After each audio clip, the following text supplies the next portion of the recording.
Patient बहुत ही ज्यादा stable था, लेकिन उसका ऑपरेशन बहुत ही ज्यादा क्रिटिकल और जरूरी। 2 घंटे बचे थे और इतने में एक नर्स उसके रूम में आई, दवाइयों को चेक करने लगी थी, रूम को अरेंज करने लगी थी और अपना काम खत्म करके रूम से जा ही रही थी। इतने में उस पेशेंट से धीरे से पूछ लिया कि सर, आपका ऑपरेशन कौन कर रहे हैं? इस पर उस पेशेंट ने धीमी आवाज में कहा, डॉक्टर मैथ्यू।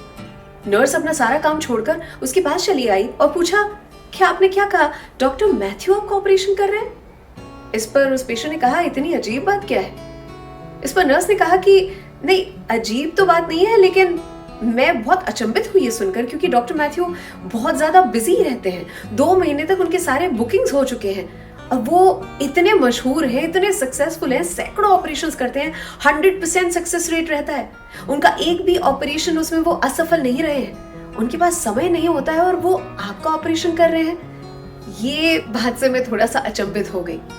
इस पर पेशेंट ने कहा, ये तो मेरी किस्मत की बात है कि डॉक्टर मैथ्यू मेरा ऑपरेशन कर रहे हैं। इस पर नर्स ने फिर से कहा, किस्मत की बात तो ये है कि दुनिया का सर्वश्रेष्ठ डॉक्टर आपका इलाज करने वाला है।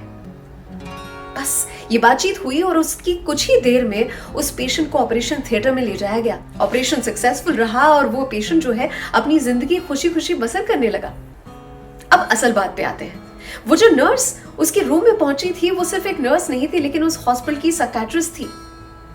पेशेंट्स के दिमाग को मेंटली बैलेंस आउट करने का काम ये उसी साइकियाट्रिस्ट का था। और उस पेशेंट के रूम में घुसकर ये बात बड़ी सुंदरता से उन्होंने कन्वे कर दी थी कि उस पेशेंट को बिल्कुल शक भी ना हो।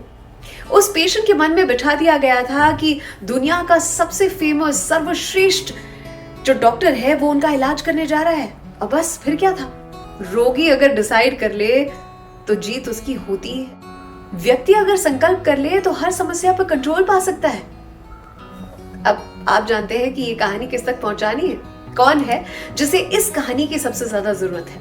वो कहते हैं ना कि नेगेटिव विचार बहुत आएंगे मार्ग भटकाने के लिए। नेगेटिव विचार बहुत आएंगे मार्ग भटकाने के लिए एक ही संकल्प जरूरी है, मंजिल तक पहुंचाने के लिए। अगर आपको मेरी ये कहानियां पसंद आती हैं तो जरूर से लाइक करें, शेयर करें, कमेंट करें, अच्छा लगता है। सलाम, दुआ, वणक्कम, प्रणाम, सत श्री अकाल।